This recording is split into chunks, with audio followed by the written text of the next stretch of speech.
सभी का स्वागत करता हूं अपने YouTube चैनल सुरेंद्र सिंह बोरा में। साथियों, उत्तराखंड प्राथमिक शिक्षक भर्ती काउंसलिंग को लेकर के आप सभी लोगों के पास अपडेट आ चुका है। जैसा कि आप सभी लोगों को पता था, कल यानी कि 20 दिसंबर को उत्तराखंड प्राथमिक शिक्षक भर्ती के 10 जनपदों की काउंसलिंग हुई है। यानी कि 10 जनपदों के लिए शिक्षकों की काउंसलिंग हुई है। उसमें क्या अपडेट आ रहा है आप लोगों को बताता हूं। मैं थोड़ा हैरान इसलिए हूं कि जहां तक काउंसलिंग में रिक्त पदों के आंकड़े की बात करता हूं तो 700 पदों पर काउंसलिंग होनी थी, यानी कि 700 पदों पर काउंसलिंग होनी थी।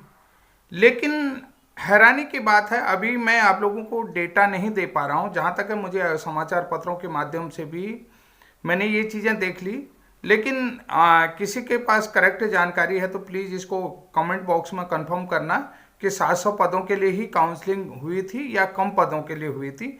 इसको मैं फोर्सली इसलिए नहीं कह रहा हूं कि अगर यहाँ पर मुझसे कोई मिस्टेक होती है, गलत आंकड़ा बताया जाता है, तो उसको लिए मैं माफ़ी चाहता हूँ। गलत आंकड़ा वैसे मैं बताना नहीं चाहूँगा, क्योंकि जहाँ तक मुझे पूरा यकीन है, विश्वास है कि 700 पदों पर ही काउंसलिंग के लिए लोगों को बुलाया गया था।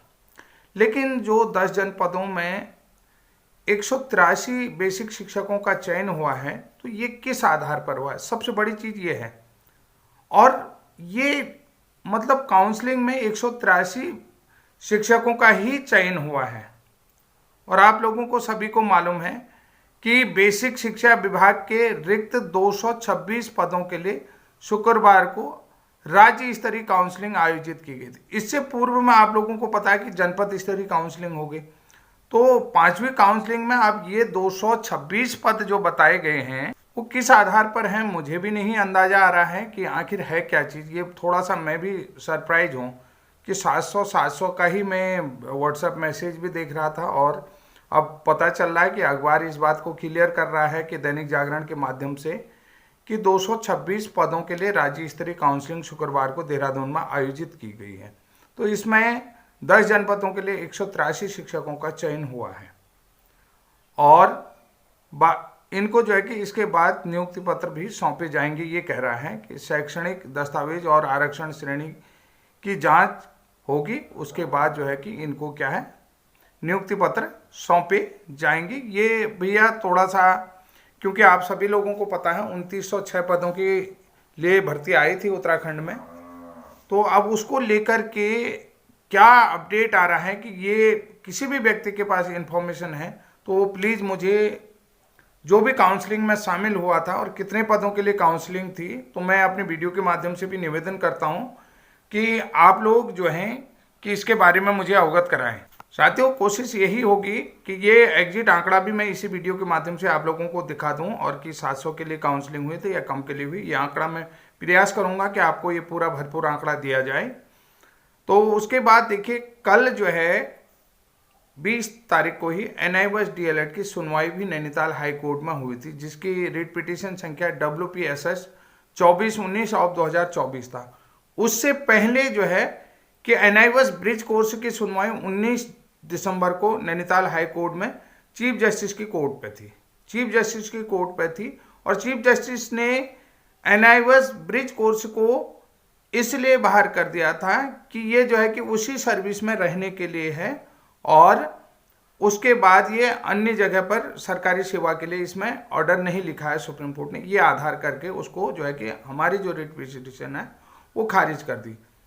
अब यहाँ पर जो है कि जो NIOS DLED की थी, NIOS DLED की हियरिंग कल 20 दिसंबर को उसी नैनीताल हाई कोर्ट में बहुत शानदार तरीके से हुए, सिंगल बेंच में था। जस्टिस थपियाल जी की कोर्ट में ये था, और एडवोकेट AOR कालरा जी ने ये सुनवाई की थी। और दूसरे जो है कि आप लोगों को पता है, सचदेवा सर थे। सचदेवा सर NIOS DLED के यहाँ पर फिजिकली उपस्थित थे। तो आप लोगों को मैं बता देता हूँ कि इस केस में जो शानदार सुनवाई हुई, कि अब यहाँ पर ये देखना है कि जहाँ तक उन्होंने अवमानना के लिए जो है कि नोटिस जारी करने की बात कही है, तो ऑर्डर पे लिख करके क्या था, सबसे बड़ी चीज़ है। और दूसरी बात, जो ये 5वीं काउंसलिंग हुई है, तो क्या इस 5वीं काउंसलिंग में चयनित शिक्षकों के ज्वाइनिंग लेटर रुकेंगे या ज्वाइनिंग लेटर दिए जाएंगे, इस तरीके का कुछ होगा।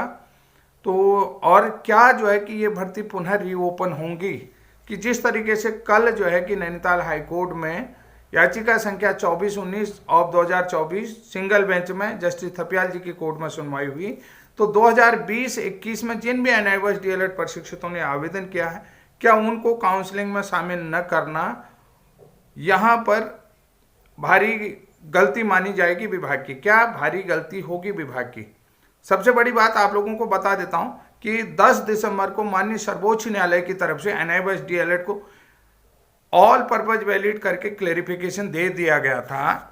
उसके बाद 11 दिसंबर को एनआईओएस डीएलएड के एडवोकेट की तरफ से उत्तराखंड शिक्षा विभाग को यानी कि उत्तराखंड शासन को इस बात से अवगत करा दिया गया कि जो है कि एनआईओएस डीएलएड का सुप्रीम कोर्ट केस पॉजिटिव है और इनको काउंसलिंग में शामिल किया जाए। इस बात का पूरी जो है कि उन्होंने जो है अपने पीरियड में सारी चीज़ें बता दी हैं और सारी चीज़ें उसको कंफर्म करा दिया था। लेकिन उसके बाद भी विभाग की तरफ से बहुत बड़ी गलती इसको कह सकता हूँ कि मान सकता हूँ कि ये बहुत बड़ी गलती है विभाग की। अब विभाग इसका रिप्लाई क्या देता है कोर्ट में, और जो है कि जो विभागीय वकील हैं सीएससी के एडवोकेट हैं, तो वो क्या देवा स्टैंडिंग काउंसलिंग एडवोकेट जो है कि स्टैंडिंग काउंसिल के एडवोकेट जो है वो क्या